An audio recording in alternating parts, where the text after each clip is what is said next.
Hey. Hey. All right. Okay. Oh my gosh, we've already got like a ton of people joining all at once. Awesome. Okay. I would So wait a little bit for more people to join. yeah. Okay. Let's wait until let's see how many people we can get. Last live stream were a total of 1,300 people who checked in and out, and that was, Really? yeah.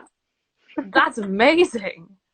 Oh wow. I mean, like you have like double, triple the number of followers I do, so yeah, no But wonder. since we're doing the live together, it's joint forces. Join forces.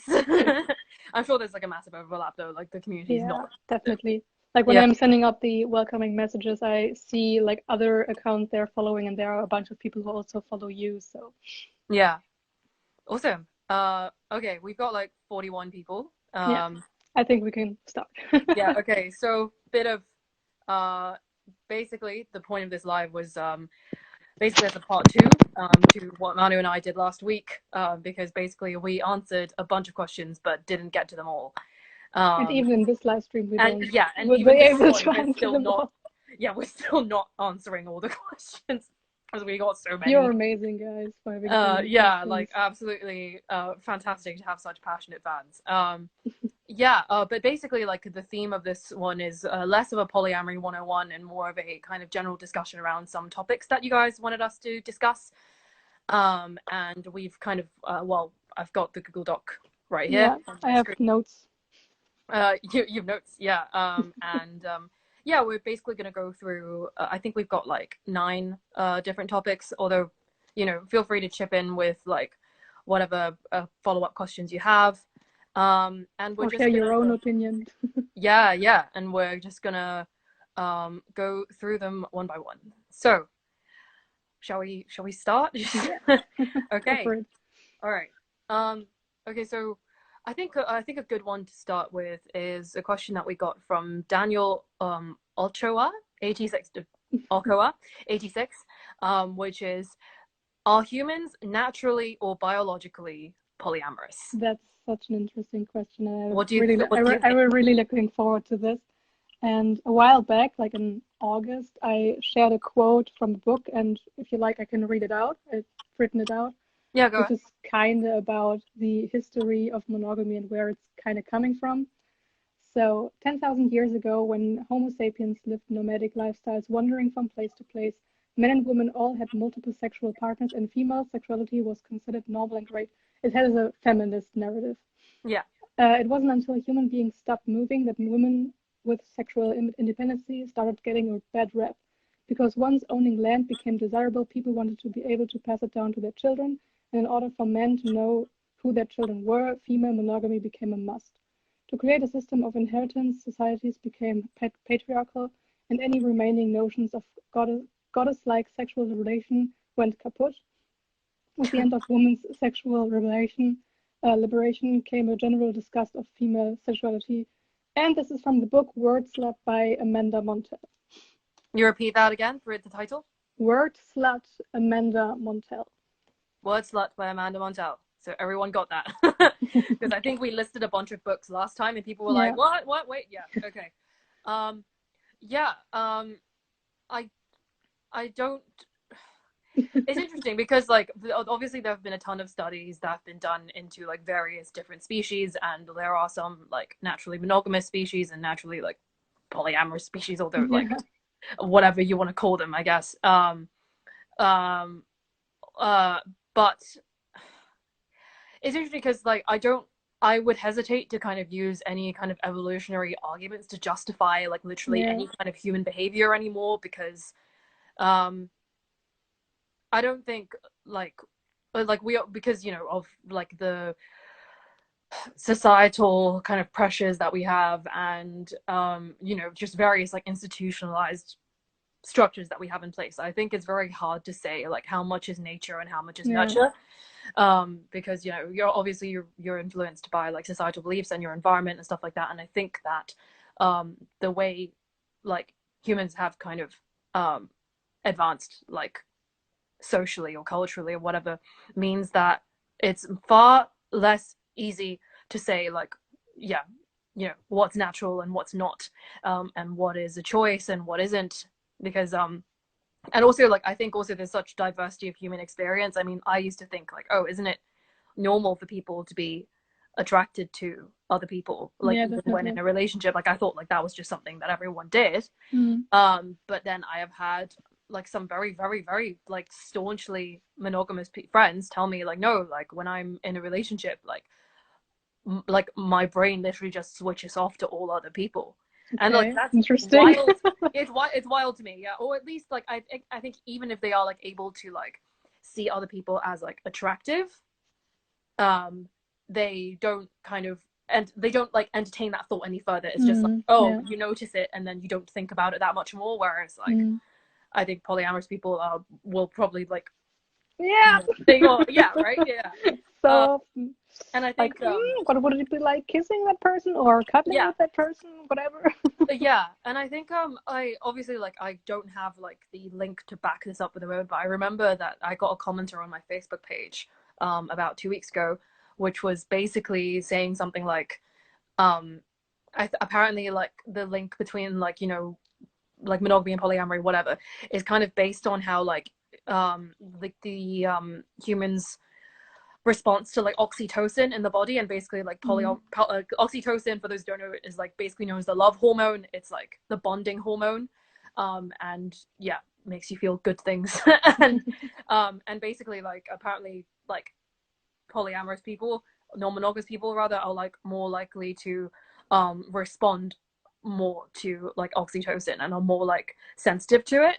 Yeah. I can't remember the name of the study. I just remember reading this Yeah. because someone linked it to me on my Facebook page. I'm sure if I dug far enough, I could find it, but like I can't be bothered Yeah, right it's okay. now. But yeah, like that's like an Yeah, definitely. interesting one. And also What do you? because like chimpanzees and other monkeys that are have we have like the same like evolutionary Mm, we have the same ancestors, and like many monkeys have like polyamorous natures. They greet each other with having sex, for example. Like yeah, they are really sexual. yeah, And yeah, they're just like not having this monogamous kind of relationship, and I think that's really interesting. Actually, the first time I ever heard about polyamory or monogamy not being the first, the only option is in biology class, um, because we had like evolution, and there it put the size of the testicles of yeah, chimpanzees and yeah. I've read humans about this. in reference to their relationship structure. Hmm. And other monkeys that have similar sized testicles than humans have polyamorous but non-monogamous relationship structure. Yeah, And that was really, really interesting. And I was like, wait, monogamy is not the only option. yeah, yeah, exactly. Biologically, we're not designed to have monogamous relationships. That was really interesting. I think another thing that reminds me is like, you know, you spoke about like books you're reading. Like this also reminds me of most recent book I read, which was, my mind is blanking all of us. Oh yes, the book was called The State of Affairs by Yeah. Esther Perel. Esther Perel is a Belgian kind of I think she's a therapist, and she's done a lot of like TED Talks actually, and basically like her research and kind of the books that she's written about are all about infidelity, so like, you know, cheating, Mm. as a phenomenon. Basically, like her entire life's work is about explaining like why cheating happens, and it was a very interesting book actually. The State of Affairs by Esther Perel, a fantastic book. Just kind of looking into like the many reasons why people cheat, and also like looking at it from not only from like, you know, the couple's perspective, but also like, you know, the third party. Yeah. And basically there was a line in it that really stuck with me, and basically she said that monogamy used to mean one person for life, and now it just means one person at a time. Yeah. Because like True. now like modern monogamy is serial monogamy. It's Yeah. not like one person. Like I don't. Well, there are a very, very small minority of people who are like, you know, they just find one partner and that's it, and they're done. Good for you, do your thing. Yeah. I mean, like, I couldn't imagine myself being with one person for the rest of my life. Yeah, it's genuinely a terrifying concept to me. It's like, just after a certain amount of time, wouldn't it just be boring? Like not having experiences with other people. Someone asked what's the name of the book again. It's The State of Affairs by Esther Perel. Hope you got that. There we go. Someone just read it in the chat. Yeah.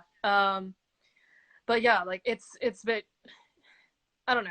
I think it's also harder now to be monogamous than it used to be, because not only because we live longer, I think we live like 4 times as long as people used to. Yeah. So yeah, like, I mean, back then it was easy to be monogamous for life when you only lived for like 20 years. Yeah. Now that wasn't such a big amount of time. now we live for like 80, 100, whatever. And I think it's much harder. And I also think that like technology means definitely, with dating apps, with having all of these options and being like, do I have the right option? Did I choose the right person? Yeah, is this the best? Is this the best that I have? Yeah. Like, obviously, like, not that, you know, like, I'm not polyamorous because I'm constantly trying to like trade up and find the best. That's not the point of polyamory. But then I think that a lot of serial monogamists would probably just, you know, constantly be trying to trade up, getting distracted, and then breaking up with one, and then, you know, just infinite cycle, right? And so then I think there's a lot of factors, I think, and I don't think it can be I don't think the question, like, are humans naturally biologically polyamorous, I don't think it's like a simple kind of yes no. That's what we're doing a discussion here. We're not saying that's the way it is and end of discussion. Yeah, exactly. And you know, there's so many people who are like so many like different like realities and experiences that it's kind of, I also don't think there aren't enough studies done into this kind of thing anyway. I would also be interested in like psychological studies on polyamorous people, like what's happening psychologically with polyamorous people that's different from monogamous people. Yeah, exactly. And you know, like, to flip that on its head, like, some people are always like, oh, are like people like I mean, there's also the debate about whether polyamory is like inherent, like as an identity, or whether it's a choice. I literally talked about this yesterday. And you know, a lot of people like say different things. Like, some people are like, oh, you know, I've known since I was a child, like it's as inherent to me as, like, you know, say like being LGBT or whatever. And some other people are like, no, I was happy with monogamy, and like, you know, I chose polyamory because like it kind of like logically appealed to me in some way, or like whatever, but like kind of they chose it later in life, even though they were like comfortable with monogamy before. And yeah, like, so it's all these different things, and I think which is why we're having this discussion, right? Because it's not clear cut. I don't think. A bunch of people any more thoughts? Comments. Oh yeah, let's have a look at what people are saying. Monogamy seems like a social construct. Yeah, like, I mean, polyamory Germany saying, I just imagine someone meeting a middle-aged person living with like pets and stuff, and you're like, oh, you just have it easy. We got a question. Someone said, where do we draw the line between cheating and polyamory? There's a pretty big difference between cheating and polyamory. Yeah, there's a very big, massive difference. Well, polyamory, if anything, I think is the opposite of, not the opposite, but like it's completely different from cheating, because cheating is lying to your partner, right? Whereas polyamory is having kind being of open, being open and honest, and you know, like, everyone knows what's going on. There's no one being left out of the loop and then finding out later on that like their partner going behind people's backs. Yeah, there's a very, very big difference between cheating and polyamory. Definitely not similar to each other. Yeah. And actually that question leads us very well onto a question we got from Fucked Up Freed FML, which was common myths or stereotypes about polyamory. Polyamory is not cheating. So the first one is polyamory is just cheating. That's the misconception. And the truth is, no, it's not. It is completely different. like I see this a lot on Twitter. Like, you know, I troll through tweets every day because I share a lot of them on Instagram, and like there's constantly a lot of people just going like, it's just glorified cheating, it's just an excuse to cheat. Yeah, I had this like yesterday or the day before yesterday. Yeah. And I responded to that and shared a screenshot of that message. And I also tagged the person, because that's what I do. I tagged the person that wrote the comment, and they just felt personally attacked and wrote to their, like, shared it in their story that I had attacked them and called them out, and asked their 20,000 followers to go on my page and write shit about it. And then I blocked them. And then I went to my personal account and checked their profile, and then they were like, oh, they blocked me. Like they're celebrating this achievement or something. Oh my gosh. So Abigail asked, how did you know monogamy was not for you? How old were you when you began the question? We actually answered this question last week, Abigail. So check out like Manu's IGTV from last week, because we went into detail about like, you know, our personal journeys into polyamory, and like, or my YouTube video. I also uploaded it to YouTube. Yeah, it was also uploaded to YouTube, and my Facebook page. Lots of places to find it. Okay. Yeah, let's go back to like, yeah, common myths or stereotypes. Like, what's one you've come across? Like, oh, the big one is like polyamory is just cheating. We just said polyamory is just about sex. Yeah, that's another one. Which it is not. It's about intimacy, and yes, sex can be part of intimacy, but it's not required for intimacy. And just like for monogamous in their relationship, like sexuality is a part of it. And just for polyamorous, it's just the same amount of sex in polyamorous relationships, of course, from a variety of range, depending the people that are involved. Like, for example, asexual people or something. Yeah. But generally, there's I would say, same amount of sexual practices, like sexual experiences, than in monogamous relationships. Also, in polyamorous relationships, you have to way more communicate sexual practices with other people, what is fine, what is not fine, discussing boundaries and such things. So therefore, maybe in polyamorous relationships, is even maybe less sexual experiences. Who knows? Yeah, I don't think you know, polyamorous relationships are that different from just regular like relationships. I mean, it's still kind of based on like, you're still, it's not just, you know, like 3 or more people like in a big group or whatever. It's like you're still like relating to like individual people, like even in like a large network. It's still kind of like based on like pair bonds between you people. basically have monogamous relationships with multiple people. Like from the way you handle those relationships. Yeah, no, I see what you mean. Like, at the end of the day, like, you're still kind of like relating to individuals rather than it's just like big groups together.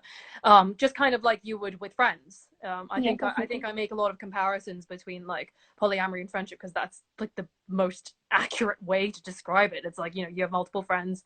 It's like you don't rank them or anything, and you have multiple friends and care about them in different ways, and like you do different things together. So yeah, and you're right that like polyamory isn't about sex, it's about intimacy. And obviously, you know, I always like to say that like sex can be a very big part of it. I know it is for me. I know that sex is like, because you're also a swinger. Yeah, because I'm also a swinger. But then even apart from it, even if I wasn't, like I think like sex is a very big part of how I love as well. I think it's like it's a very important thing in a relationship for me. Like, no matter what it is, I would find it very difficult to be in love with someone who I wasn't having sex with. But that's me. That's me. And like, I know that there's like a lot of discourse about like, oh, you know, like like basically everyone thinks that polyamory includes kind of open relationships and like swingery relationships anyway. So like, why don't we just like incorporate that? And I think it's important to make a distinction. But not because like we're trying to slut shame anyone, not because we're trying to say like, oh, you know, you guys, you like, love is like better than sex, and therefore like you guys, we are going to gatekeep you and keep you out of like the polyamory community. I don't think it's that at all. I think it's just like emphasizing that yes, like there are different types of like non-monogamous relationships. Swinging is one, polyamory is another, sexually open relationships are yet another. There's lots of different ways to do it, and there's not like polyamory isn't like inherently better or worse than any other types of like non-monogamous relationships, but they are distinct and they are very different. And I think that incorporating kind of open relationships and whatever into polyamory is not only confusing, but I think also erases like a lot of like polyamorous people who like don't have sex. And obviously, and like love comes in so many forms as well. Like, you know, I made a post today about like how aromantic polyamorous people also exist, which sounds contradictory when you first think of it, but then if you look more into it, it makes a lot of sense, because romantic love is only one of many types of love. So I also think it's important to make the differentiate between those things, is because I have this discussion with Real Poly Life Official that they want to have like legal guardians, like multiple legal guardians for their kid. And if people think that polyamory is the same as open relationships or swinging, like put it all in the same pot, that people might think, yo, it's just you having sex with multiple people. Why would we put 3 guardians? Like, why would we be able to assign 3 guardians for a kid when it just could be temporary, things like that. Like, that's very, very important for them, that people recognize that it's not the same thing and it's not all in the same pot, so that they can make it possible to assign more than 2 guardians for their child, marry more than 2, like a marriage of more than 2 people and such things, to make those things legal and possible. Yeah.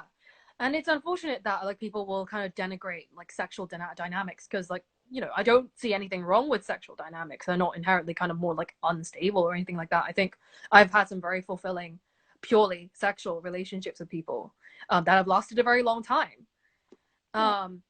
But yeah, it's unfortunate that people, like society in general, like only recognizes romantic relationships. But like the flip side of that is like, yeah, you know, you do have to emphasize like the difference between polyamory and like other types of non-monogamy, because those distinctions are important for various reasons.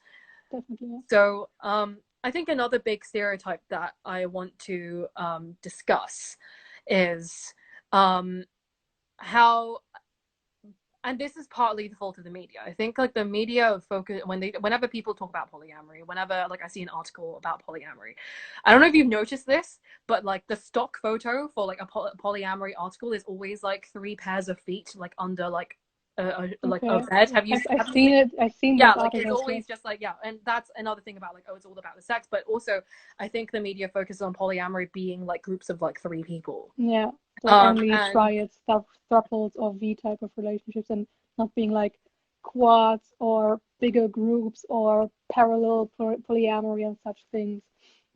Yeah, like it's so diverse to live polyamorously and not just 3 people all loving each other like a throuple or triad. It's so much more than that. Yeah, there's so many different configurations. You know, lots of people are like, oh, like what are the rules? It's just like, no, the rules are literally whatever you want it to be.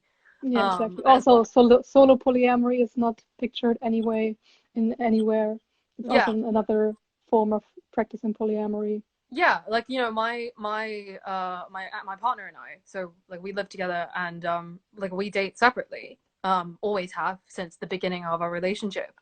And yes, occasionally there will be people who are interested in both of us, but like that's not something that we specifically look out for or like necessarily need.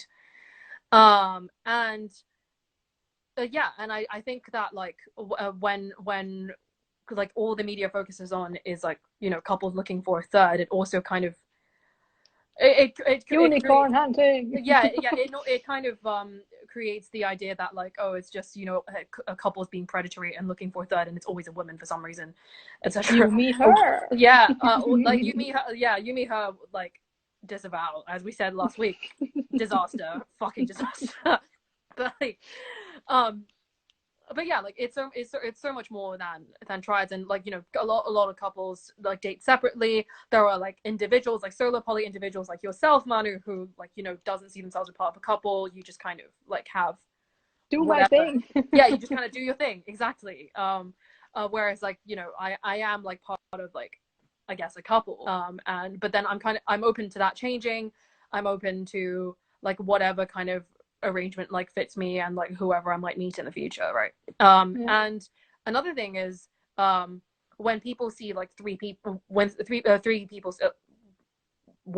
when people see three people and say who are like polyamorous, everyone automatically assumes that all three of them are dating. But I think a lot of people forget that V's like existed. Like a V is like, well, you know, as you might imagine, three people on like 3 points, and then like the person there is dating two people, but they're not dating each other. Yeah, the person in the middle is commonly called the hinge, like a door. And it's also something today when we discussed this in the group chat about like pictures of polyamorous couples, and I reached out to Real Poly Life Official and asked them if you also would like to share like pictures of only one person who practices solo polyamory, or were they just looking for triads, quads, or something? And she was like Nicole was like, no, we would also share a picture of you as a solo polyamorous to share the diversity. And that's also something that just happened today to kind of show, how diverse polyamory can be. Yeah, and I think ultimately, like, polyamory is like a very individual thing. Like, as we spoke about last week, it's a very individual journey. It's not like you and your partner kind of venturing out together. Like, a lot of the time, you're doing your own different things. And like, even if your partner and you are dating the same person and you are in a triad, there still are like individual relationships in that. It's not just like one group thing where you do like everything together all the time.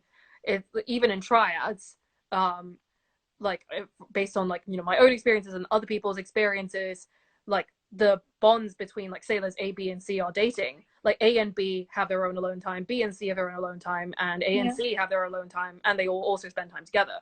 And also what I encountered was a person asking if there's a name for a relationship where only A and B, B and C, and B and A, like only the dyads, I think it's called, are connected, but not the three as a whole, for example. That's also something that happens.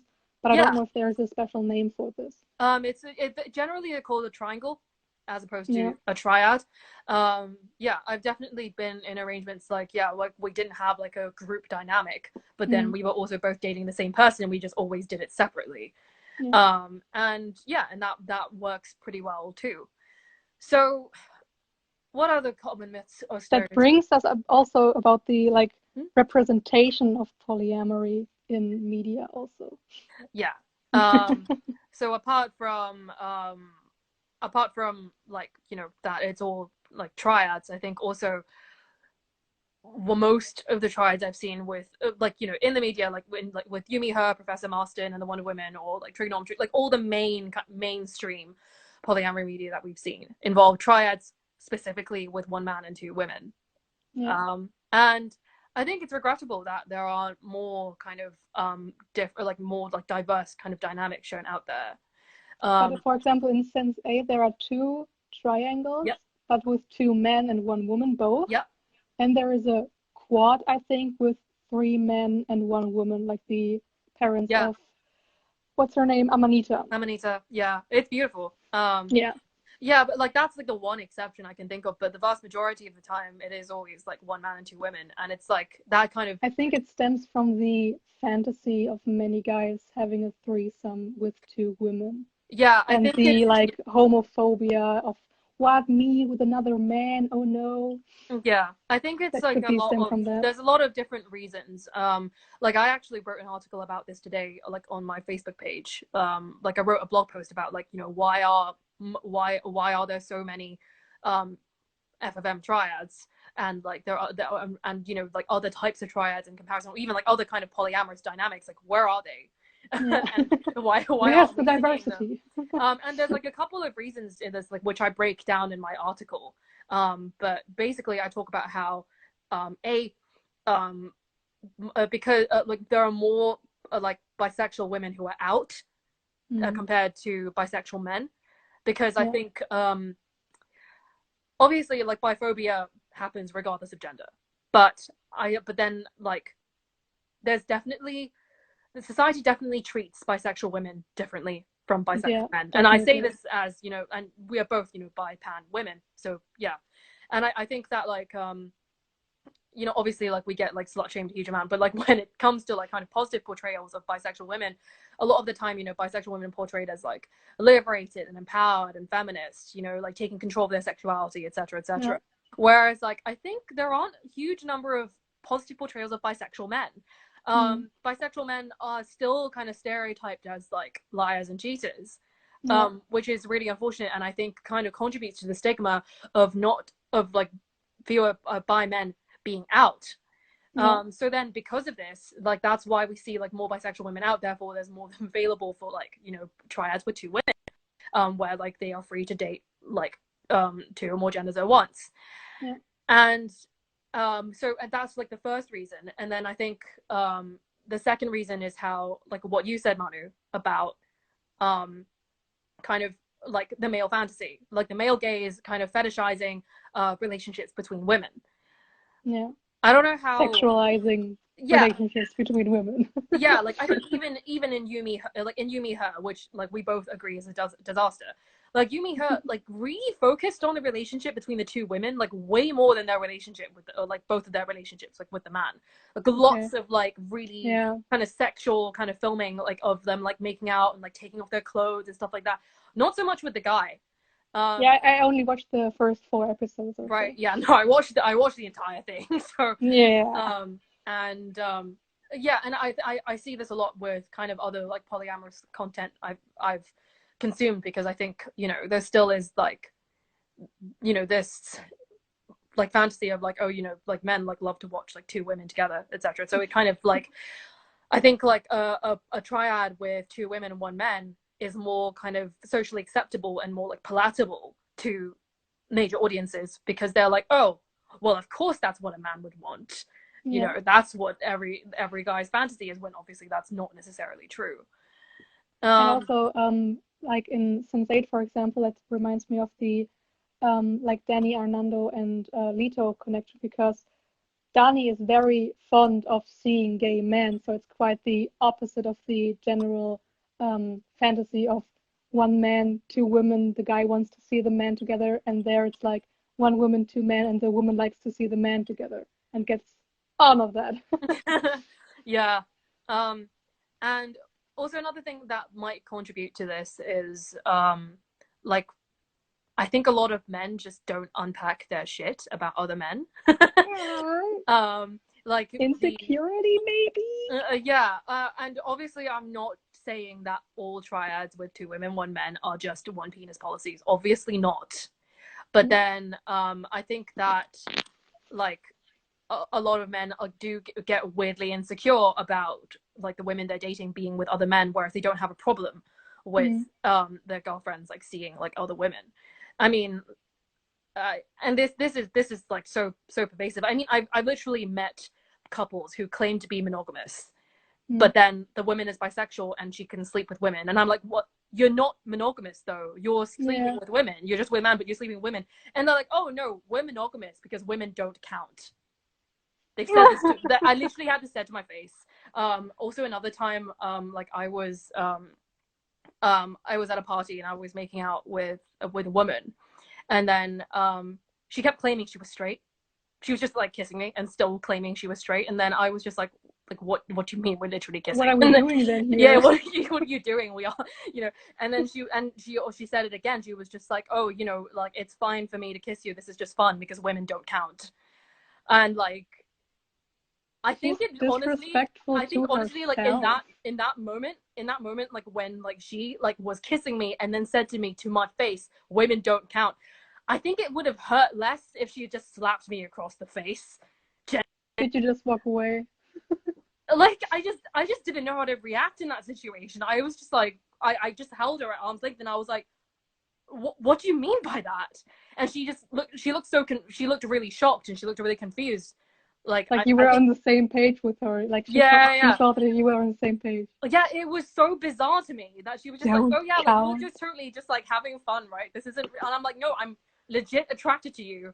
Like don't come at me like this. Like, yeah. So anyway, like basically the point I'm trying to make is that like a lot of men don't aren't threatened by like women relationships because they don't see them. They don't see them as real.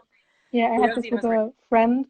like not friend, but acquaintance from over a year ago or so, Mm-hmm. that was like that he would be fine if his girlfriend was with other women because he can provide sexually what a woman can provide, but he would feel offended if she would be interacting with other men because he's a man, he has a penis. So it, now that I'm thinking about it, it was kind of a one penis policy there. now that I know the terms, Yeah, but like I think that was usually, interesting. yeah, I mean, I've seen this come up a lot, right? Because like a lot of people, when I talk about, like, I talk very openly about like one penis policies. And whenever people, like, the most common argument I get is like, well, you know, I can't, like, men come at me and they're like, oh, well, I can give her, like, I have a dick, so it doesn't matter if she's with other women because, you know, they can't give her like what I can. And I'm like, okay, like 2 points. One, what about trans women? Because some of them have dicks. Yeah. And also about, like, what about non-binary people? What about intersex people? How does that factor into your one penis policy? And also because sex toys. Yeah, it's kind of, yeah. And then like, and then secondly, it's kind of weird for men to go like, oh, you know, I can't, like, I can give her, you know, like women can't give her like what I can. And it's like, okay, so you're reducing like your entire value as a human being to your penis. Is that like the only thing that you think you can offer? Like, is it just your I haven't dick? seen it like that. Like, what is this yeah. weird fixation on your gender? It's just like, it's so It's bizarre. all to me. you It's just have. like, okay, It's the all your only thing value. you can offer that is different from what a woman can offer. Good to know that that's your value. Yeah. So it's it's a bit wild to me. So like that's what I say. I'm like, okay, you know, of all the things you could focus on in terms of like how you're different from other people and what you can offer that like other people can't, why are you fixating on such an arbitrary thing like your genitals? Yeah. When, you know, every person is unique and different in their own way, like, and it's more than just about gender. It could be like your interests, your hobbies, your personality, like whatever.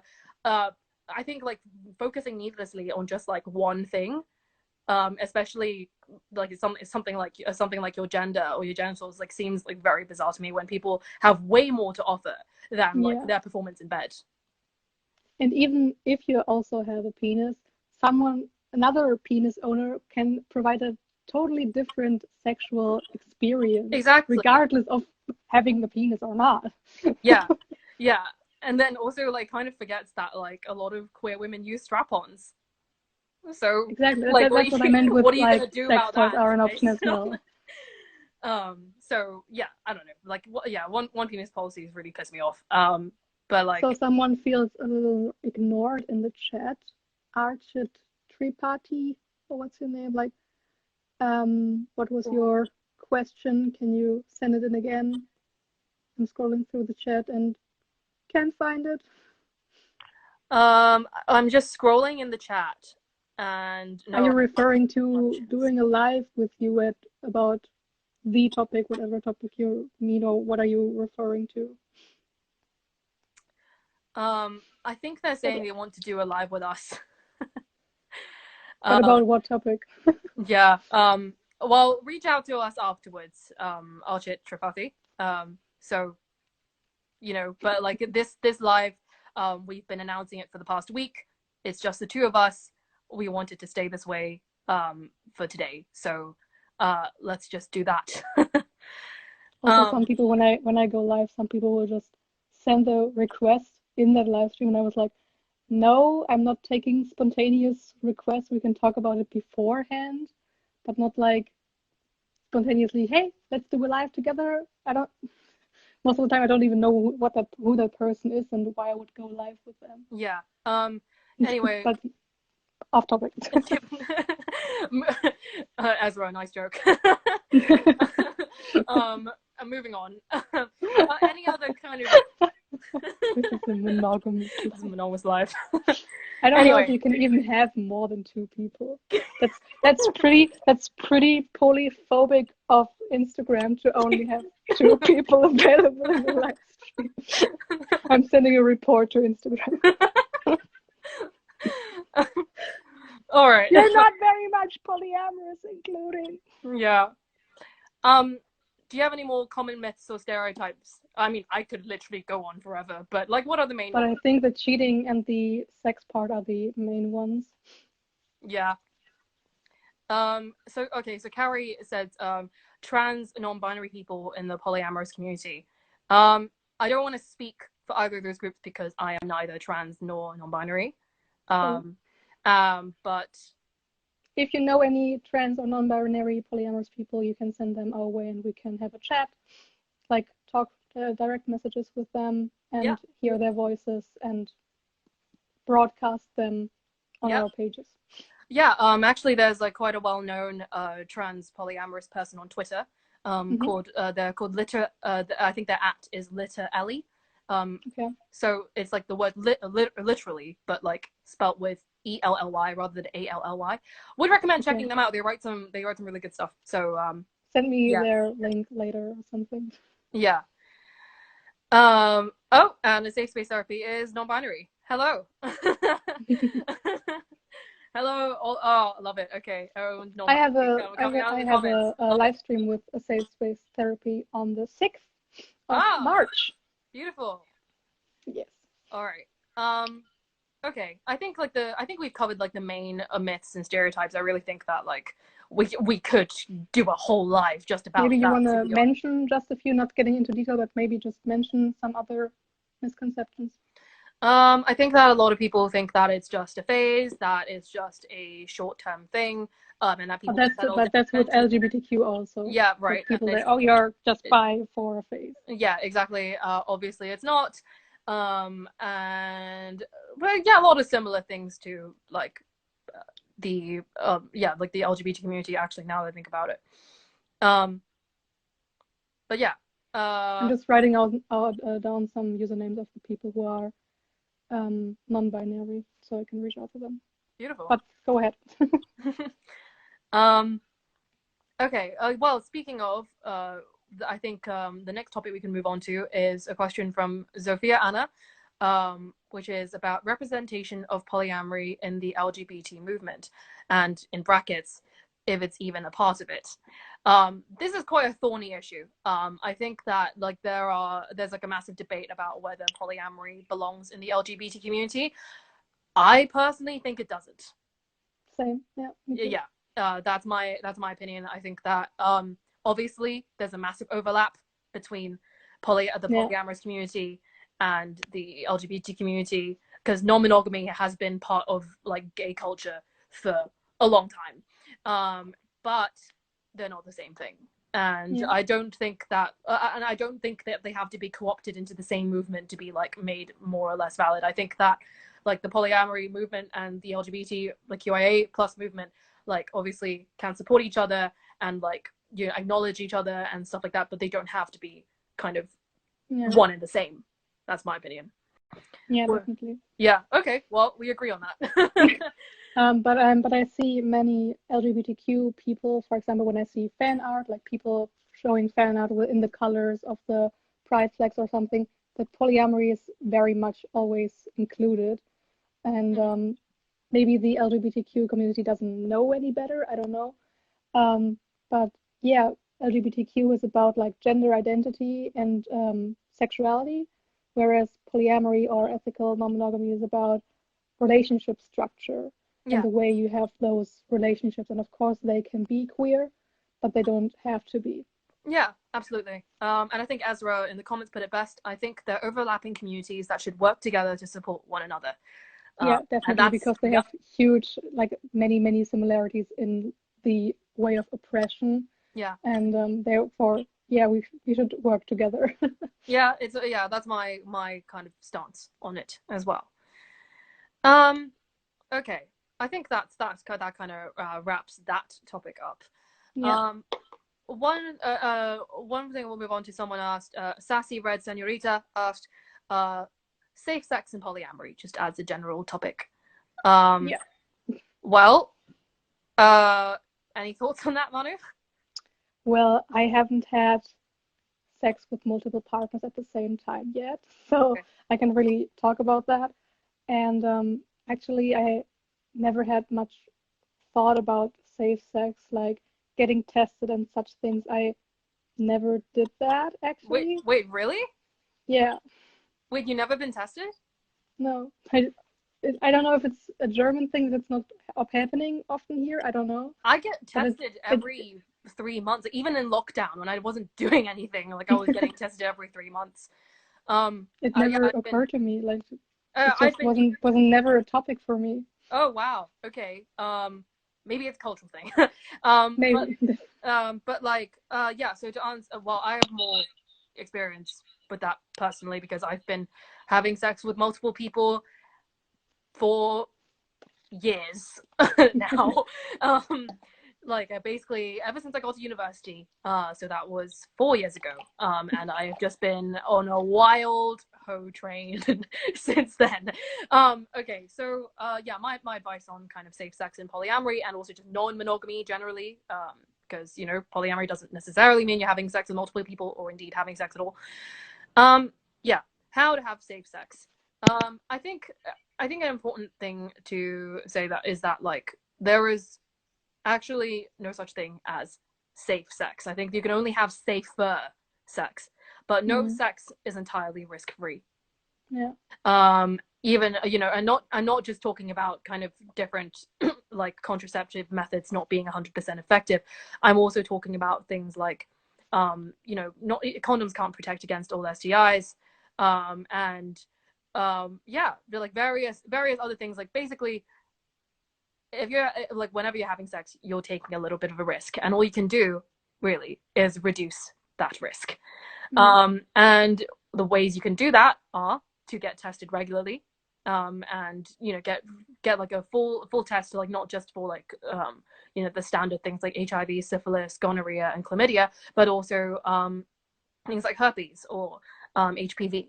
To get like vaccinated for HPV as well. If that's something that's available to you. To well, obviously like you know like have very clear boundaries on like what your safer sex practices are, and to express them clear with your partners and kind of communicate on that front. If you don't trust your partners to have like the same kind of safer sex practices as you, then all you can do is protect yourself. Because like a lot of people are like, oh no, you know, my partner is not using condoms with their other partner, but like I like, and I don't want to like catch things from them or whatever. All you can do is protect yourself. Like if your partner is not going to be responsible, then all you can do is mind like your own kind of space. And I guess yeah, like get tested regularly. Have like try to like incorporate as many kind of safer sex practices as is, you know, comfortable and reasonable to you.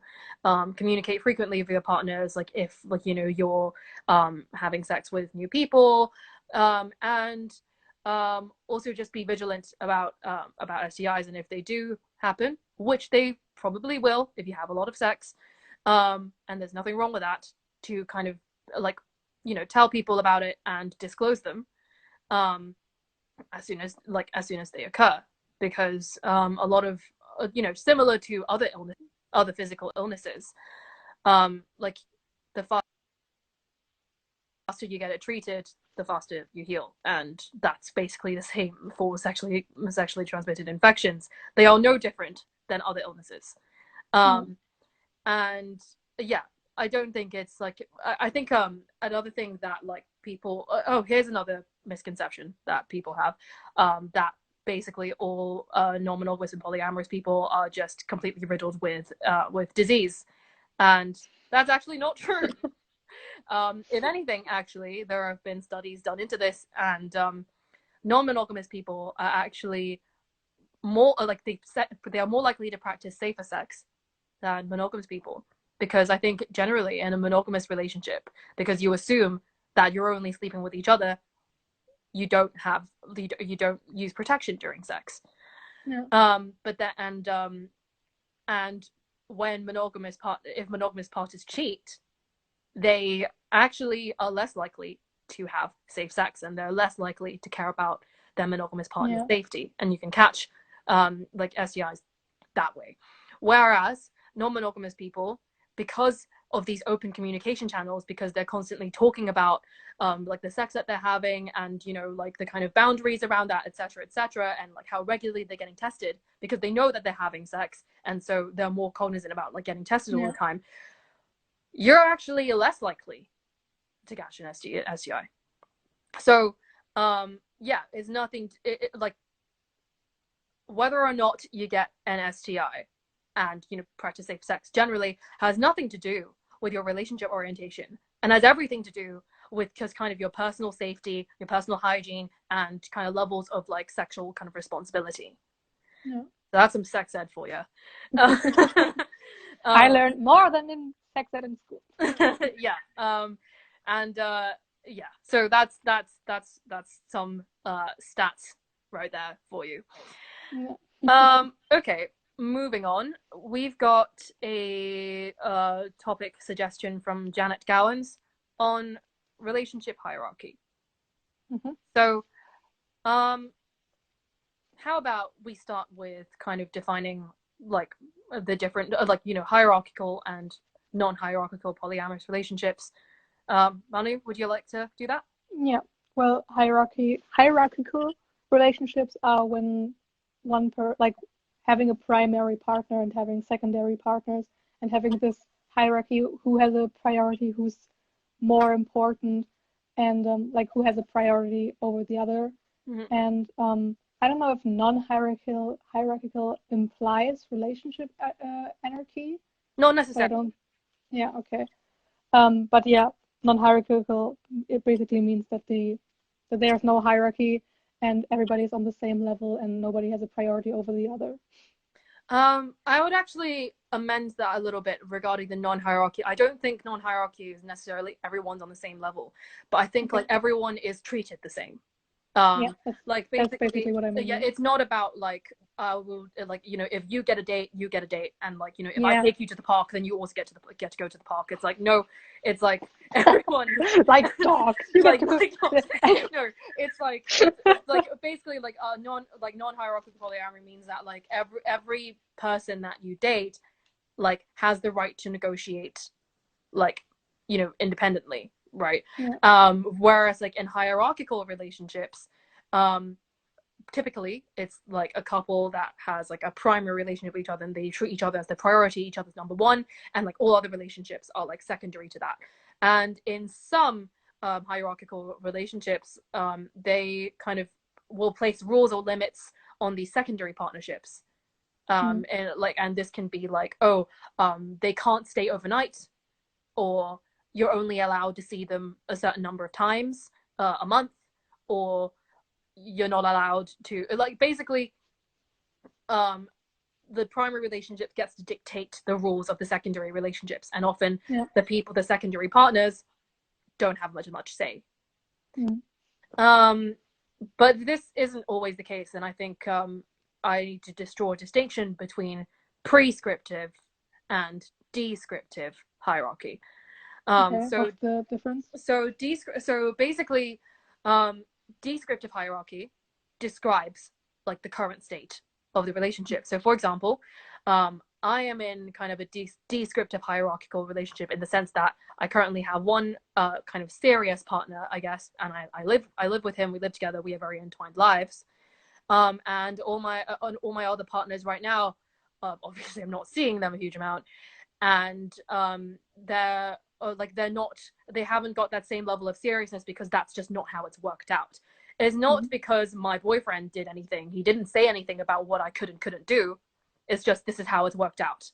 This is just like the reality of things. And so descriptively speaking, I do have one primary relationship and all my other relationships are secondary, but that doesn't mean they will always be like that. If I meet someone who I think, like, you know, and we have a good connection or whatever, like, you know, we can negotiate that for ourselves, and, you know, my existing partner doesn't get input in that, or rather, like, you know, he doesn't get to like dictate like the rules in that sense. Whereas a prescriptive hierarchy is when you describe primary, secondary as this is how it is and this is how it will always be. And secondaries will only ever be secondaries, and there's no kind of chance for promotion to primary. partnership. Okay. And like if you want to kind of use in that like workplace sense, yeah. But like I think that's like the best analogy I can think of. So yeah, like I don't see anything wrong with descriptive hierarchy. Like, you know, if that's just how like you conduct your relationships, if like, you know, you only have one serious partner and like all your other, like, you're not going to force a connection where there isn't one, right? Yeah, you're not going to treat people you're not going to treat all your partners the same when that's not what you want in life or what they necessarily want in life. But I think it's about like equal opportunity rather than equal treatment. I think it's more about people like having like the right to like independently negotiate what they want out of their relationship, rather than having some other person say like, oh no, you two like can and can't do this. Yeah, and that also brings in the veto power. Yes. Yeah. So huge fan. Yeah. So veto power, I'll take on kind of defining this, is like a practice where and typically this happens in kind of prescriptive hierarchical relationships where basically a couple agree we are each other's first priority, and basically if any kind of third party kind of threatens this primary partnership, the other person has the right to say, okay, I don't like that person, and you're going to break up with them. And I have been vetoed. Previously I knew a couple, like only in a kind of like sexual kind of setting. I wasn't like super serious with them or anything, but you know, I was like meeting up with them regularly and stuff. This was like way back in my first year of university, and then basically me and the woman had a fight. Long story, but we didn't get along, and like, you know, we fell out and we didn't want to spend time together anymore. And her boyfriend very much still wanted to see me. But because of how things had turned out between me and the woman, she basically said to her boyfriend, you know, I forbid you from seeing Leanne ever again. And so like I had no say in this matter. Like I literally, like, I didn't even know. I just found out one day that like I'd been blocked by both of them, and neither of them said anything to me. Good communication. Yeah, and so it's kind of like it's not great. It doesn't feel great to be like the kind of outsider not being told about these developments, and just like opening my messenger one day and going like, oh, they've blocked me, but I didn't do anything. What happened, right? So yeah, and like there's also like a greater story to that where basically like the guy went behind his girlfriend's back and tried to contact me, and that caused a lot of drama, but I won't get into that because that's gossip for another time. But yeah, so like regarding like veto powers, veto is stupid. Yeah. I got a question: why didn't she communicate why she was upset? Because she didn't want to, and she didn't feel the need to communicate with me. So all she did was say to her partner, "You're not allowed to see them anymore," and that was that. And because I don't want to see that anymore. Yeah. Like so it's just kind of like, you know, we could have easily worked out an arrangement where like, you know, I kept out of her way, and then her boyfriend still kind of saw me, like, you know. No. Yeah, but like no, I had no input in this matter. So that sucks. Definitely. So veto power is kind of an unethical way to practice non-monogamy. Yeah. Because it's just, I don't like the idea of a person having that power over me to tell me who I can see and who I can't see. Yeah. Like, even if it's like, if it's just like they're disagreeing on something or don't get along, I still get along with that person, and I don't want to have you decide for me to see that person or not. So veto power is kind of, I won't allow that in my relationships. Yeah, it's like it's also a personal boundary for me, because I know how much it sucks to get vetoed, but also how much it sucks to be that person having to like do that. And actually a really good example of how this is demonstrated and how like harmful this is. So I've talked about this before, but there's a TV series on YouTube called Compersion. Compersion, for those who want to know. And basically that shows like it's you know, really like emotionally heavy and very tense through like a lot of parts. But basically, one of the scenes that they did really well was they showed like the emotions like of a veto power being used, because basically like the, you know, this couple opened their relationship. The woman has you know, a boyfriend as well as a husband, and then basically one day the husband got really threatened by his wife's relationship with her boyfriend and demanded that she break up with him. And like this is it's a very harrowing scene, because like basically like I don't think this is a massive spoiler, but like basically he walks into the bathroom like where she's taking a bath, and she's like enjoying herself. She's like got like, you know, self-care. like self-care, yeah, and she's like chilling and like vibing, having a good time. And he just comes in and he's like, I need you to break up with your boyfriend right now. And he just hands her the phone and demands that like she, like while she's in the bathtub naked, feeling like, you know, super vulnerable, and he just like watches her dial the number and call her boyfriend and basically forces her to break up with him on the spot. And then you see the reactions on her face. You can see like how much she doesn't want to do it, how much she's being like forced into a corner. But then you know, it's kind of like, oh, but I have to do this for my husband because, you know, I have to show that I love him, etc. And then on the other end, abusive. And then on the other end, you know, like the boyfriend like has his heart broken over this. Yeah, definitely. Also breaking up over the phone. Yeah, it's yeah, because it was horrible. It was horrible to watch. But then I think like that was something that show did really well. I think showing the emotions of three parties, like how complicated they are, how like toxic like veto power is in practice. And I just thought it was really well done. So yeah, anyway, check out that show, Compersion on YouTube. It's season 2 just came out recently. It's not like a perfect portrayal of polyamory, but I definitely think the emotions it explores are very realistic. Yeah. One person asked respect you should have for your partner's opinion. No. Yeah, but that's different. Like expressing your opinion and veto power are two different things. Like you can say, I don't like this person and I wouldn't like you to interact with that person, but rather having like the situation you just described, like break up with your boyfriend right now. And there's a difference with hearing your partner's opinion and veto power. I think for like, you know, would you ask your friend to break up with their other friend if you didn't like them? No.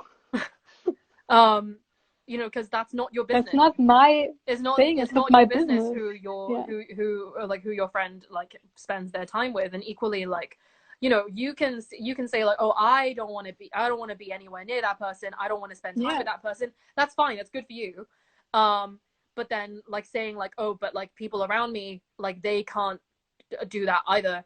That's kind of overstepping, like how, you know, like that's overstepping massively. Yeah, definitely. You know, I've had a metamor in the past. Metamor, for those who don't know, is partner's partner. So like my boyfriend had another girlfriend at one point in time, and we didn't get on. We didn't get on super well. Mostly because I think actually like she was probably monogamous, and I don't think she was comfortable with me in the picture. I think she wanted my boyfriend to be monogamous with her, but obviously a cowgirl then. I existed. So that wasn't. No, I don't think she was trying to cowgirl him, but I think that was something she wanted, but that was not something she didn't actually like do. But yeah, but anyway, like she and I didn't get along mostly because of that. Mostly because, you know, she kind of like didn't like that like we were like sharing my partner, sharing like property. And oh, my phone is running out of battery, so I am going to plug it in. What was I saying? But yeah, veto power is ownership, control, dominance, dysfunctional relationships, definitely. Yeah, for sure. And it's like it's just not a great arrangement to have. I'm gonna get a charger, but to charge my phone before it dies. Yeah. But like, yeah, like, do you like, now that we've kind of touched on like relationship hierarchy and veto power in general, do you want to talk a little bit about couples privilege while I locate my charger? Yeah, so couples privilege basically is also basically means that the couple has priority over thirds, which is kind of like primary relationships and secondary relationships. It's also like couples privilege is also a big thing in like unicorn hunters and you might want to explain what that means. Yeah, unicorn hunters are a heterosexual couple who are looking generally like basically for a bisexual woman to have their fantasies with, but on a like very dysfunctional way. Like also there are heterosexual couples who are looking for a woman, but it isn't dysfunctional and it isn't like yeah dysfunctional. But generally, unicorn hunting has a very bad reputation because a heterosexual couple is looking for a third they can have their fantasies with, and yeah, couples privilege basically means that the general, like the original couple has priority over the relationship with third. For example, if yeah, that's also kind of the veto power we kind of yeah on.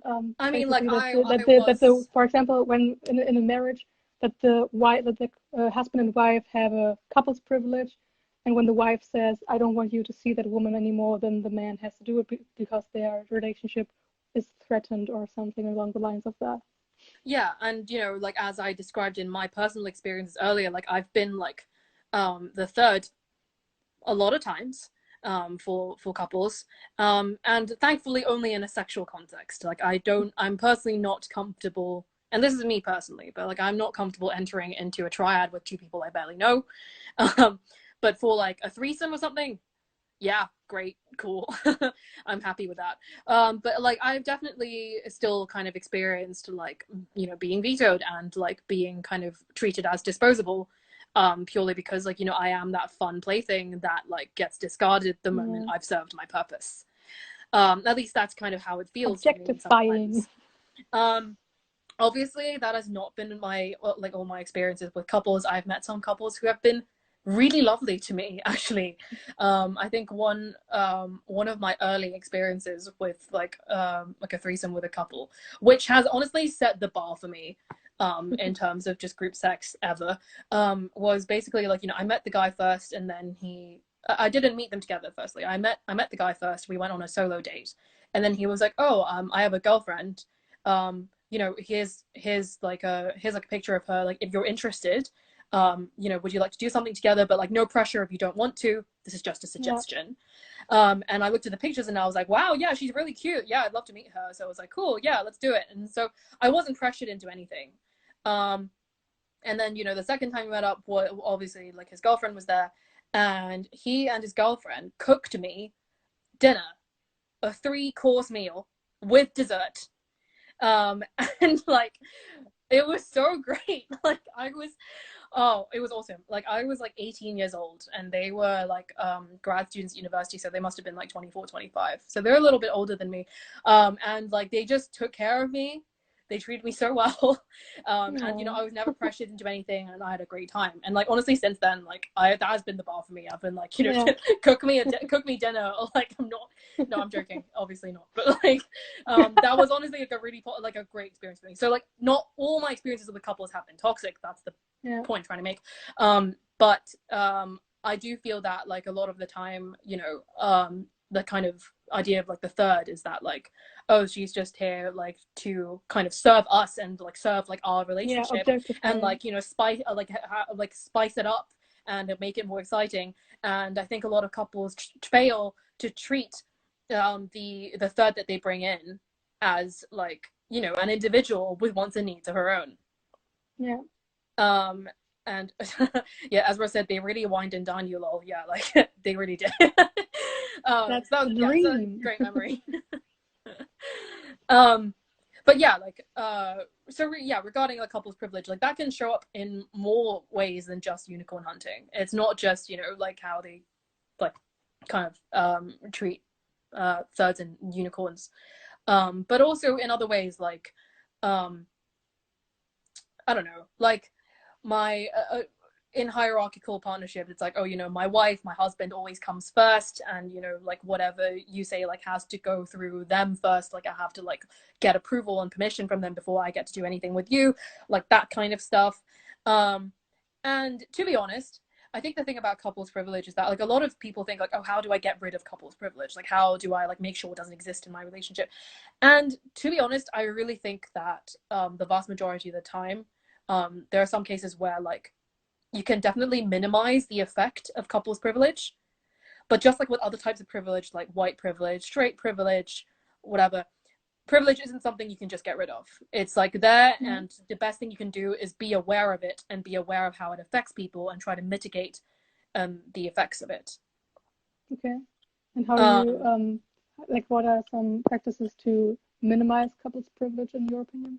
I think in my opinion, like I think like a really good way to like minimize that is to actually talk to the partners that you know you're associating with, like outside of like the couple, I guess, about their wants and needs and boundaries.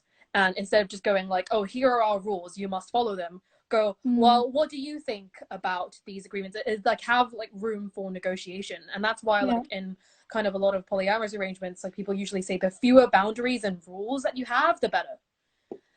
Because like then like if you have like very few kind of restrictions in that sense, then there's much more fluidity, there's much more room for negotiations, and that's much easier.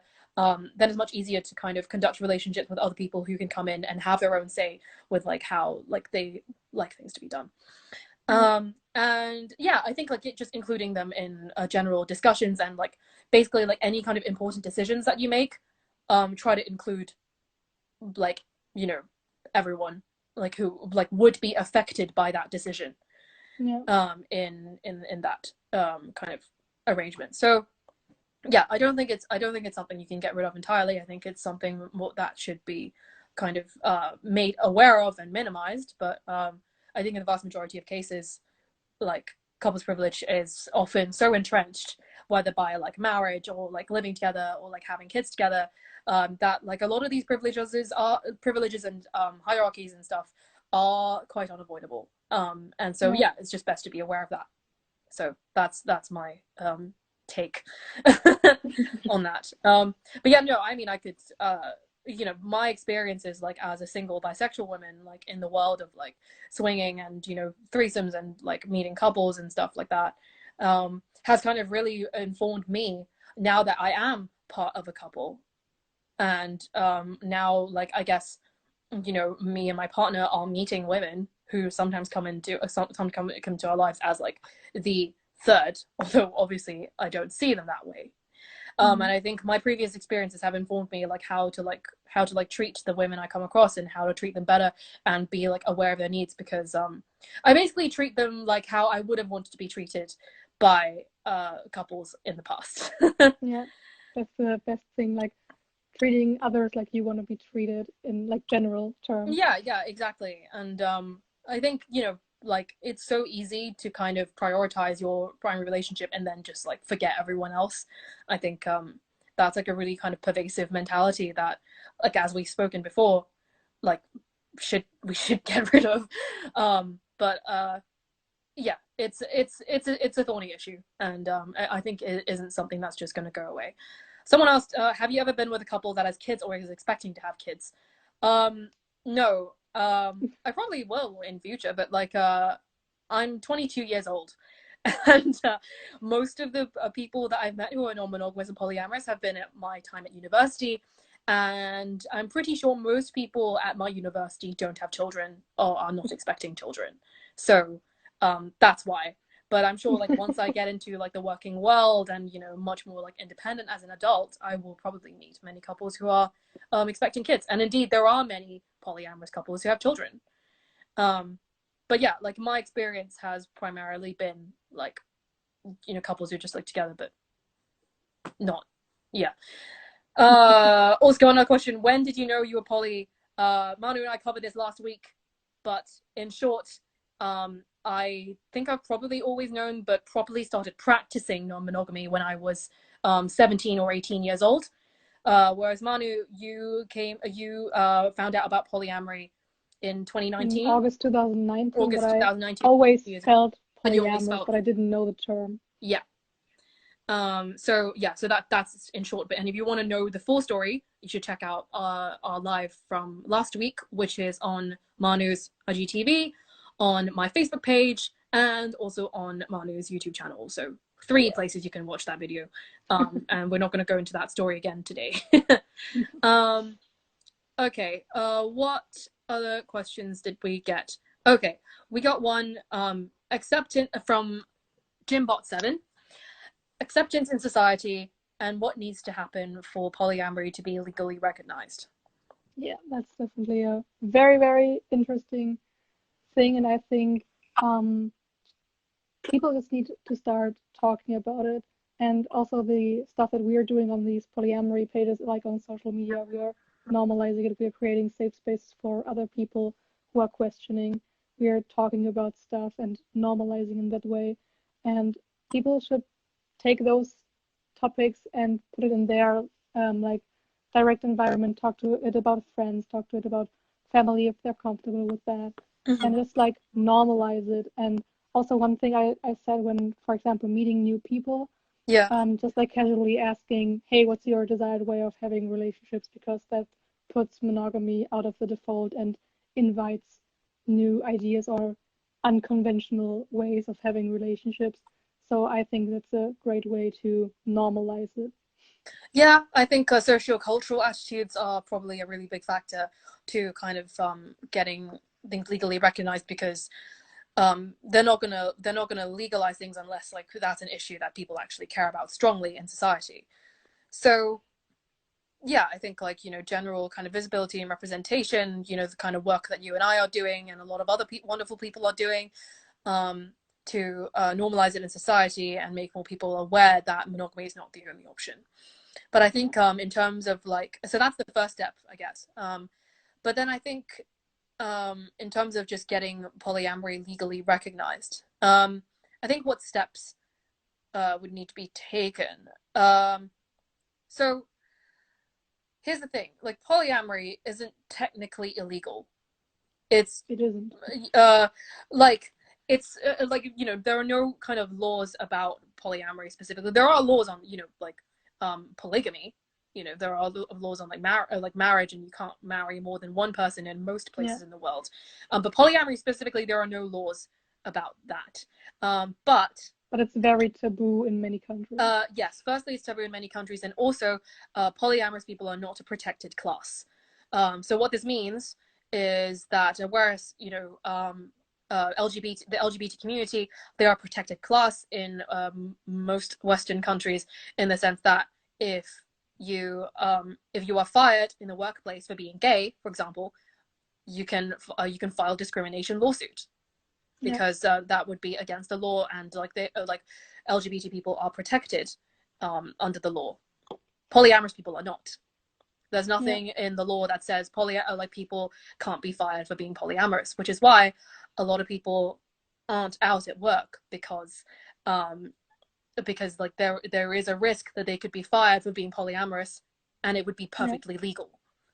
Yeah, I just posted about this earlier today, about like how polyamory is safe for work, and people commented under the post being like that they talked about their open relationship at work and then got sent to human resources and had a discussion about how not to discuss their sexuality at work and stuff like that. And I just think, I also told you about this earlier, that I just think it's sad that the way we love or have relationships has effect on our work, and that we can be fired because of it, although it doesn't have any effect on our work performance. And I also like think another thing is you know, other terms of like legal protections for polyamorous people, I think like what you said regarding like, you know, more legal guardians, like more than just 2 being recognized, that'd be great. And I think like a lot of people have been trying to legalize like just multiple marriage generally, and I actually have a hot take on this. I actually don't think that multiple marriage should be legalized, because I don't think that marriage in the first place should give people special protections under the law. Yeah. I think that like obviously, you know, legal marriage is in place because it's trying to encourage people to like have like the nuclear family, and to and yeah, like that's and you know, Married people, like people there are are given lots of also this, benefits. it's, yeah, couples privilege. You Yeah, can couples also can exactly. Yeah, follow, if you're married, you get a like lot of taxes. benefits. Like I talked about this with my boyfriend, like my last boyfriend.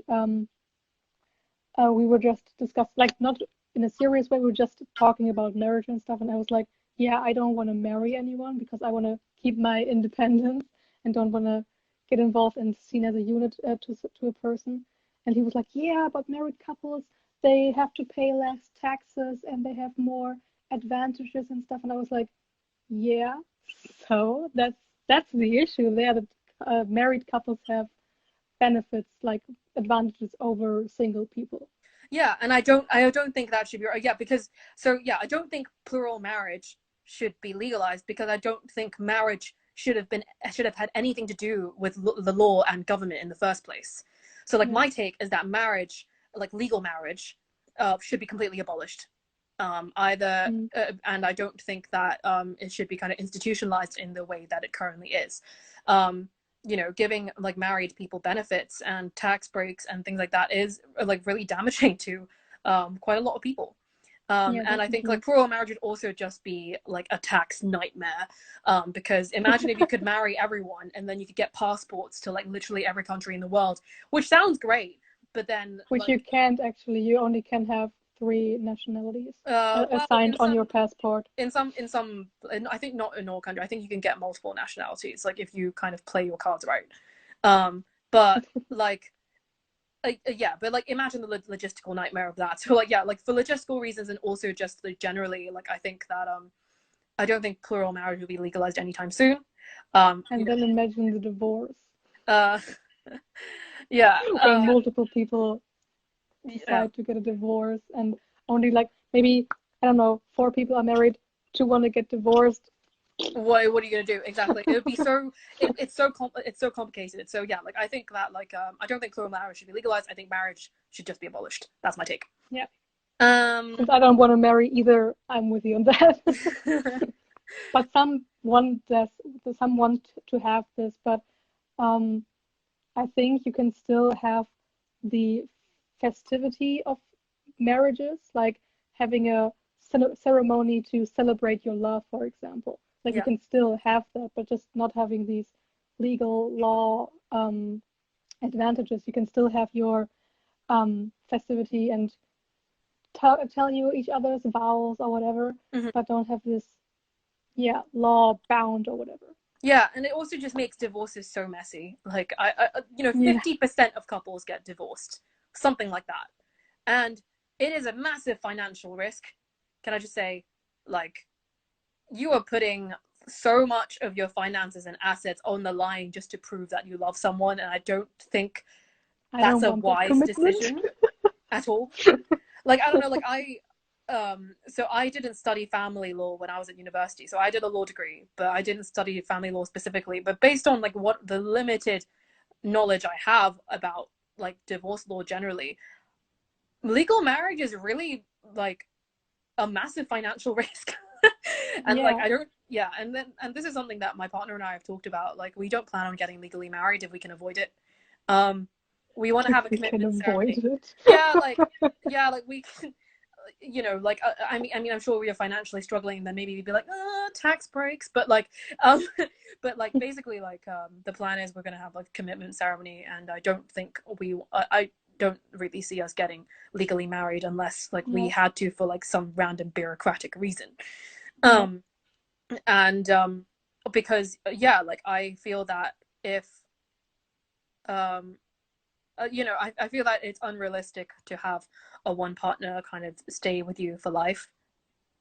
Firstly, it really is. Like, and you just said the divorce rate is 50%. So 50% of marriages don't, like, they end. And that's also something that people should keep in mind, that the divorce rates are so high, maybe because monogamy isn't for everybody. Yeah, exactly. And it's like, yeah, so we want to have a commitment ceremony. We don't want to get legally married. And I think, like, you know, if in future, if like our relationship isn't working out for us anymore for whatever reason, like, of course I'd love it if we could have like a long-term relationship that lasts for life. But, you know, realistically, there's a low possibility of that happening. And if it happens, if we break up, I don't want that process to be any more stressful and difficult than it already is. Like, breakups are already so stressful and disorienting and heartbreaking, and imagining having to get your lawyers and to have to like sign a bunch of papers and, you know, battle it out in divorce court for months and to figure out custody for the kids, etc. I just don't want it to be any more complicated than it really has to be. I think that, like, and I also want my partner to have the freedom to you know, say that, like, hey, this relationship isn't working out for me anymore, rather than like, oh, I'll stay in it because like financial reasons, and I don't want to go through the divorce process. Like, no, I don't want to stay in an unhappy marriage with someone who doesn't want to be there. Definitely. Like, I want my partner to have the freedom to choose me every day, not out of societal obligation, but because they genuinely want to be with me and choose me every day. So definitely, yes.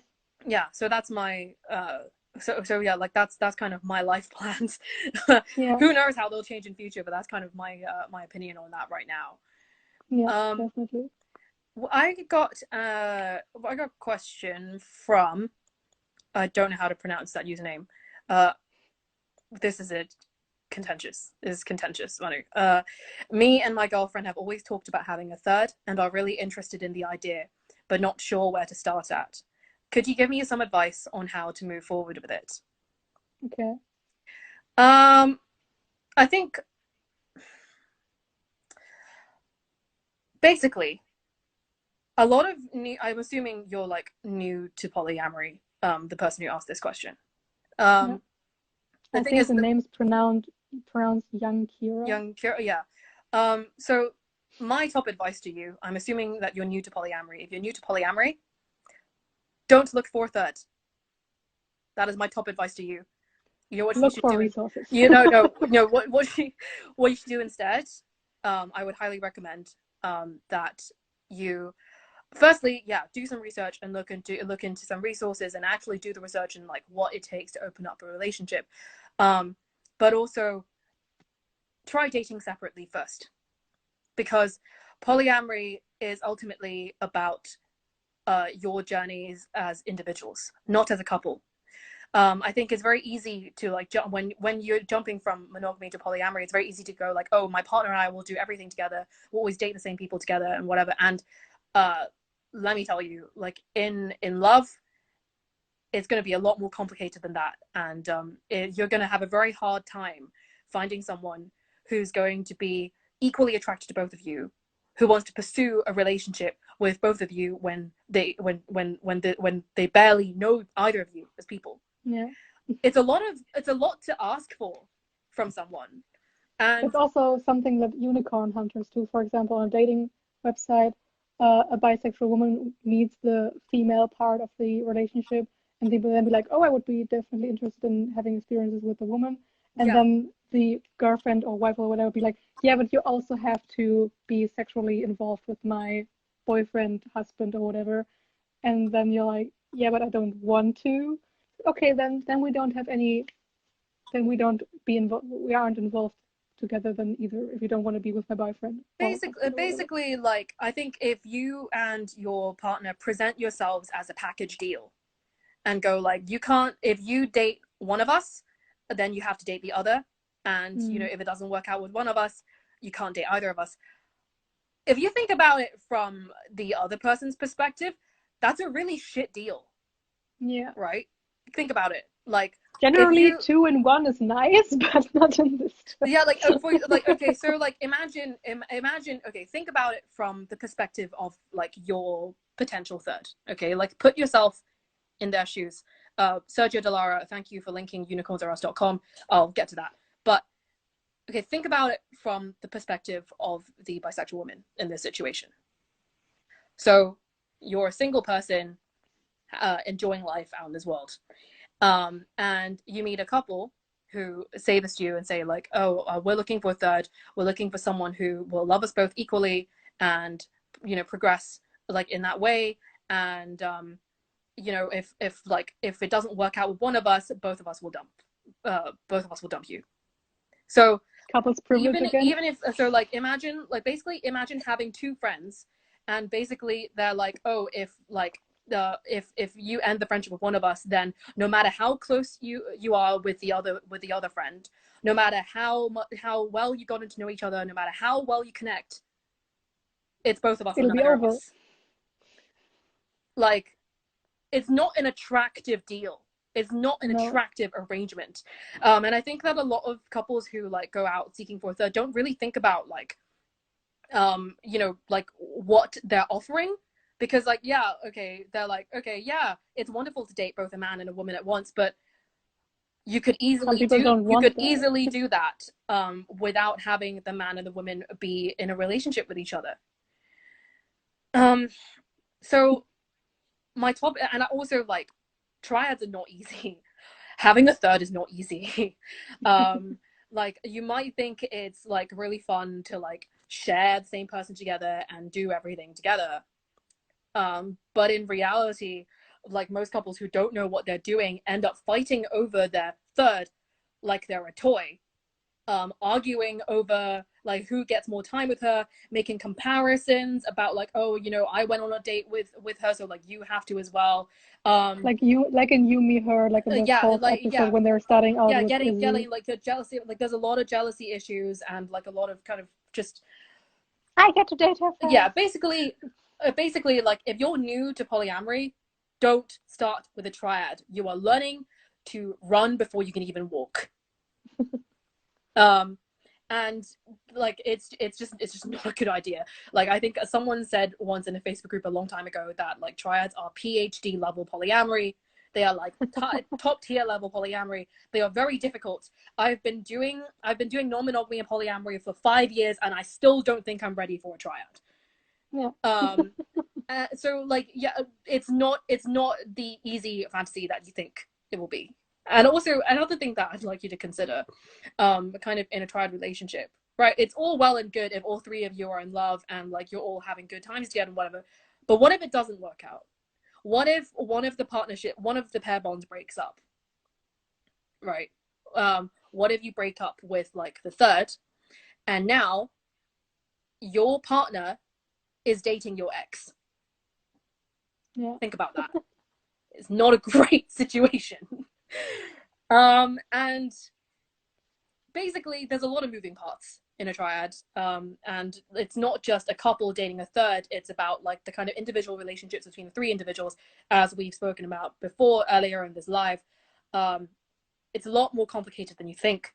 And if you're new to polyamory, my top advice to you is to look at some resources, look into why unicorn hunting is bad and harmful for a lot of bisexual women. Read the testimonies of bisexual women who have been hunted by couples and treated badly by couples. And learn to establish yourselves as individuals if you want to do polyamory successfully. Yeah. That's my top advice to you as someone who has had experiences on both sides, as both the third coming in and also as now the woman in an established couple. Triads are not easy, and it's not something that you jump into when you first start out. Yeah. So, Little Pot of Jam just said, watch The Mess. That was You, Me, Her on Netflix. Love the show, and the ending, by God, was accurately met. Yeah, no, I completely agree. We Manu and I, like, we talked about this on the last live, but yeah, that's just not even anywhere close to like an accurate representation of polyamory. And it was really messy. Like, it can be that way. It can be that way if you're jumping right into it, but it's not. It shouldn't be that way. It's not a healthy polyamorous representation, like from the 4 episodes that I've watched. Yeah. Right. Did we have? I think we had one more topic. Let me just look at the doc now. Parallel polyamory, but I think that's kind of what you talked about, like that it's not all groups of people dating. Yeah. Date. Parallel polyamory basically means that you have people that not ever meet, and like no kitchen table polyamory, for example, but just like you have your relationship with the people, but they don't interact with each other in any kind of way that they ever meet. Like parallels never meet. Yeah. So I guess in a way, like when my partner had his other girlfriend who didn't like me that much, that was pretty much parallel polyamory. So obviously, like there were some instances like where like we'd spend time together, but for the most part, like yeah, like we dated separately. We didn't see each other that much. My partner just like spent time individually with either of us, and me and her didn't talk much, and which was fine, and it worked well for both of us. And even now, like, you know, I have like my partner has some partners who I've literally never met. They don't want to meet me for whatever reason, and yeah, I don't want to force anyone into an uncomfortable situation. I don't want to meet people who don't want to meet me, obviously. Yeah, definitely. Why would you do that? Yeah, exactly. Archie Brown asked, could you save the life after? Yeah, we will be saving the life. So it will be on my IGTV. Manu will be uploading it to her YouTube channel, and I will also be uploading this to my Facebook page, Polyphilia. So don't worry about that. And it will also be here on our stories if you want to check it out. Yeah, exactly. So yeah, back to kind of parallel polyamory. Parallel polyamory is what we've just described, and the opposite of that is kitchen table polyamory. Where you all meet your metamors and have kitchen table, sit at a kitchen table, have games night, whatever. Yeah, so like kitchen table like polyamory is just a very cutesy way of saying like, oh, we all get along with one big happy family. Yeah. Whereas parallel polyamory is like not that. I know, actually, like, to be honest, like, you know, obviously you can have a preference towards like one or the other, but like the vast majority of the time, like in my experience of polyamory anyway, it's often a little bit of a mix of both. I definitely have metamors who want to meet me, and there are some that don't. My polycule is definitely like a little kind of established pod, and you know, we all get along. We're all very like good friends, but then there are also like some partners like outside of this pod who like aren't part of this group, and that's fine because like that's kind of their personal choice. And again, like I said, I wouldn't want to put anyone in an uncomfortable position. So kitchen table polyamory is great, but then it doesn't work for some people, and that's okay. Finally, this is like an interesting question, kind of ties into like relationship anarchy type things, I think. So Christine Olala asked, what's the difference between a friend and a platonic partner? Yeah, I've actually looked into the definitions of like platonic and friend, and to me they sound very like I'm very much, when it is about definitions, I will look into the definitions myself and see what is the official definition about it. And platonic simply means intimate and affectionate, but not sexual. And friend, a person with whom you have a bond of mutual affection, typically on one exclusive of sexual or family relationships. Yeah. And they basically sound the same to me. I don't know about you.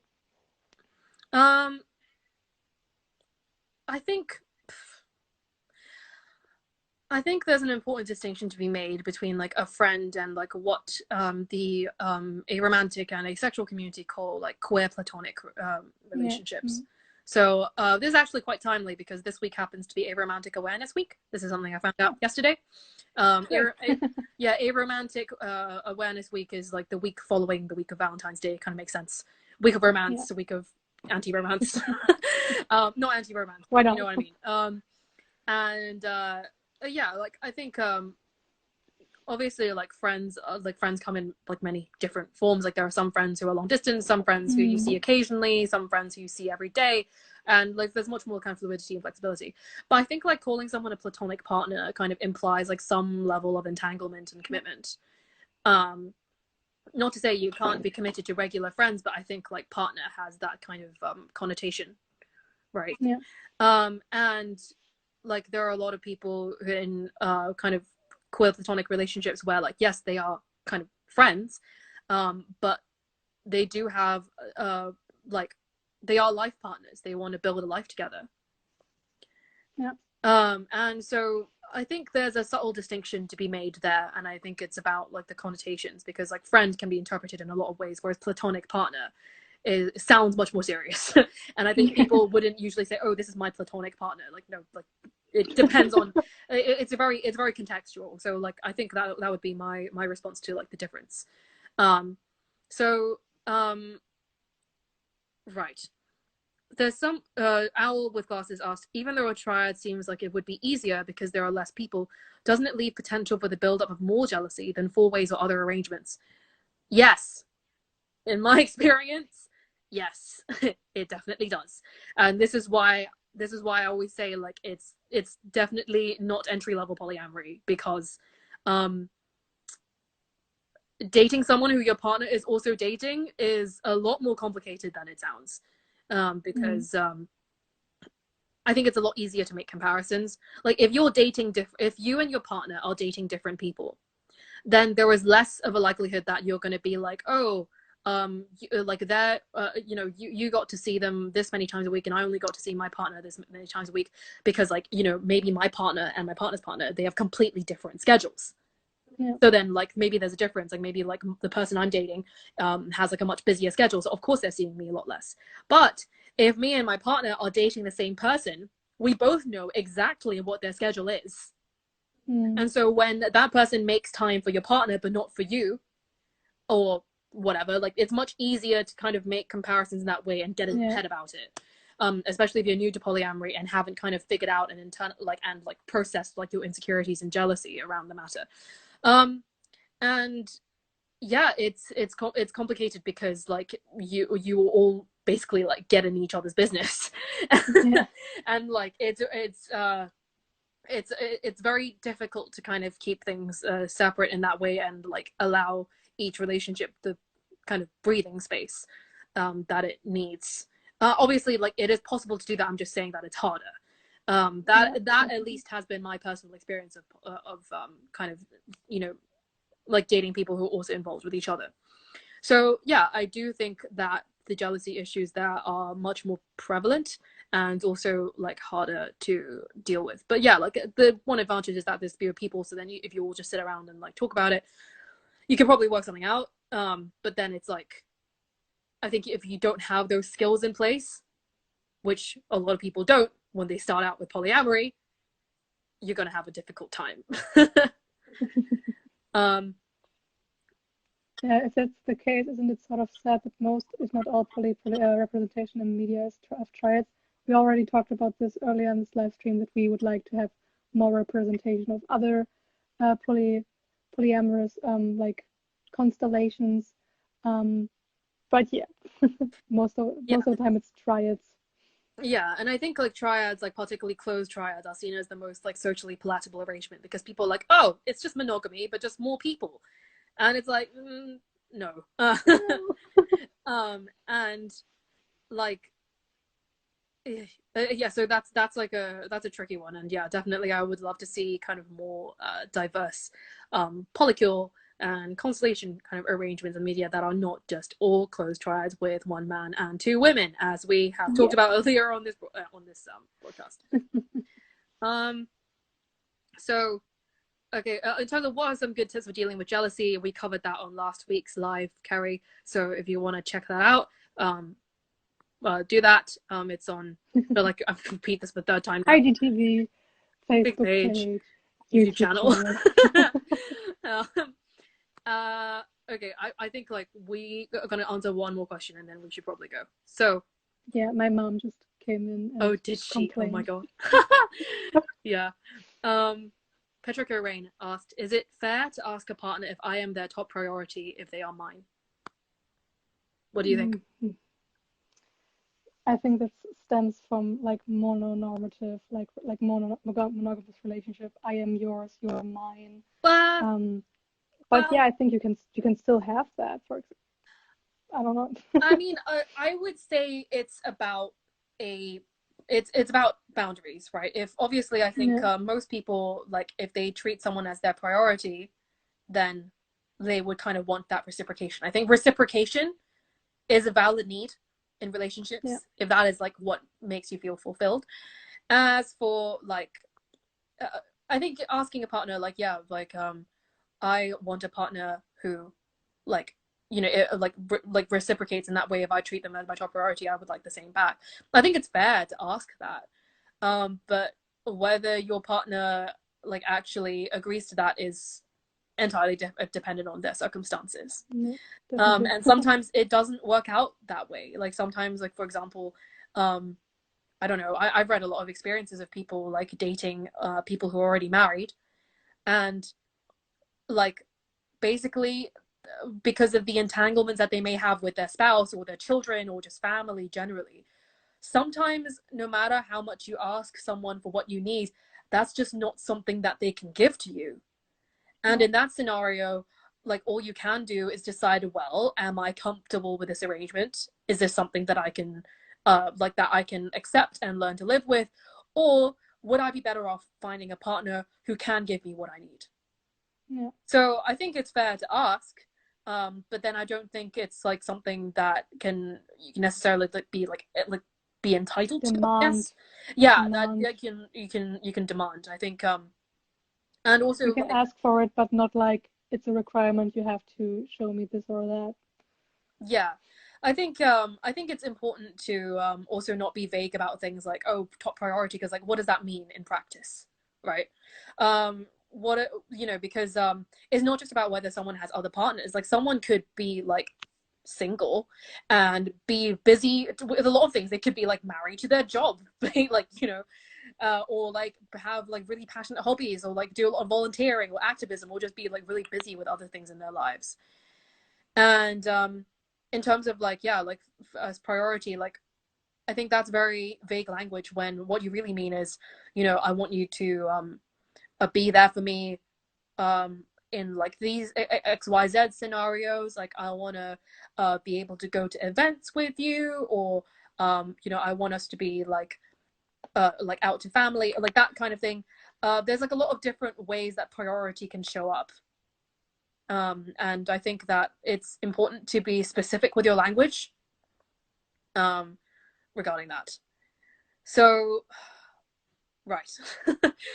We've answered a lot of questions today, and it's been almost 2 hours now. So yeah. I think this is probably a good place to wrap it up. Sorry to everyone who asked questions that we didn't get to. There are still so many open yeah, so questions. many. Oh my god, like literally, like this live. We got like 80 questions. We got 80 questions in total. We still haven't answered all of them, and probably never will, to be honest. Because some are very narrowed down to specific situations to people. Yeah. Okay. So thank you all for dropping in and out, and you know, commenting. Thank you for your time. To us. Oh, someone said best live ever. Awesome. I'm so glad. That was, yeah, that means a lot. Thank you so much. Oh, we're getting some nice comments. I might just like sit here for a few minutes just so we can absorb this love. Yeah.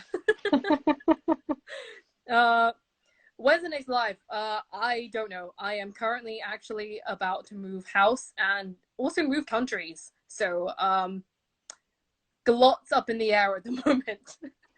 But like you'll be the first to know. Just keep checking in on our stories and you will find out. But yeah, probably not for like a while yet. But I know you, Manu, you're going to be doing some lives. I have a live with a safe space therapy on the 6th of March. Yep. Cool. Okay. Yeah, about like polyamory and therapy and mental health and such things. Awesome. Okay. Yeah. Thank you everyone for joining. I'm going to end the live now. I don't know how to do it. Bye-bye. Okay. Bye.